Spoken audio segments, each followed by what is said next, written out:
ऐसी ही वीडियो देखने के लिए YouTube चैनल अकेला प्रेम को सब्सक्राइब करें और बेल आइकन जरूर दबाएं ताकि अगली वीडियो आप तक पहुंच सके। गीता में श्री कृष्ण कहते हैं कि मनुष्य को कभी भी अहंकार नहीं करना चाहिए। अहंकार मनुष्य से वह सब करवाता है जो उसके लिए सही नहीं है। अंत में यह अहंकार ही उसके विनाश का कारण बनता है। इसलिए जीवन में जितना जल्दी हो सके अपना अहंकार त्याग देना चाहिए। गीता में श्री कृष्ण कहते हैं कि किसी भी इंसान का पतन उस समय शुरू हो जाता है जब वो अपनों को गिराने की सलाह गैरों से लेना शुरू कर देता है। गीता में लिखा है, सरल व्यक्ति के साथ किया गया छल आपकी बर्बादी के सारे द्वार खोल देता है। चाहे आप कितने भी बड़ी शतरंज के खिलाड़ी क्यों ना हो, लेकिन सरल व्यक्ति के साथ किए गए छल के परिणाम आपको भुगतने ही पड़ेंगे। श्री कृष्ण कहते हैं कि इस धरती पर कर्मों की चपेट से न तो कोई बचा है और ना ही बचेगा। जिसने जैसा किया है उसे वैसा भरना ही होगा। आज नहीं तो कल उसके कर्म उसके सामने जरूर आएंगे। श्री कृष्ण के अनुसार किसी का साथ ना मिलने पर कभी भी निराश नहीं होना चाहिए, क्योंकि कोई दे या ना दे, ईश्वर हर मुश्किल घड़ी में साथ देता है। गीता में श्री कृष्ण कहते हैं कि जब अत्याचारों को मुस्कुराकर सहा जाता है तो उस इंसान का बदला भगवान स्वयं लेते हैं।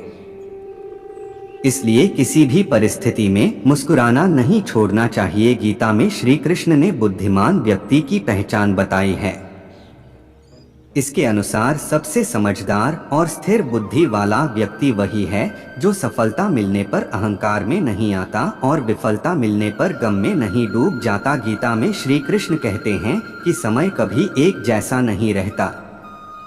जो दूसरों को बेवजह रुलाते हैं उन्हें भी रोना पड़ता है। जो दूसरों को दुख देते हैं आगे चलकर उन्हें भी दुख भोगना पड़ता है। श्री कृष्ण कहते हैं कि केवल डरपोक और कमजोर ही चीजों को भाग्य पर छोड़ते हैं, लेकिन जो मजबूत और खुद पर भरोसा करने वाले होते हैं वे कभी भी नीति या भाग्य पर निर्भर नहीं करते। गीता के अनुसार सिर्फ दिखावे के लिए अच्छा मत बनो, वो परमात्मा आपको बाहर से नहीं बल्कि भीतर से भी जानता है। इसलिए कोई भी बदलाव पूरी तरह से स्वयं के लिए होना चाहिए। आप खुश हैं या दुखी, यह दोनों आपके विचारों पर निर्भर है। अगर आप प्रसन्न रहना चाहते हैं तो आप हर हाल में प्रसन्न ही रहेंगे। अगर आप अपने मन में बार बार नकारात्मक विचार लाएंगे तो आप दुखी ही होंगे। विचार ही हर व्यक्ति का शत्रु और मित्र होता है।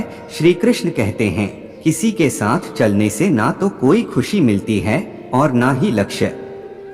इसलिए मनुष्य को सदैव अपने कर्मों पर विश्वास करते हुए अकेले चलते रहना चाहिए। गीता में श्री कृष्ण ने कर्मयोग, भक्ति योग और ज्ञान योग को ही कल्याण का प्रमुख साधन बताया है।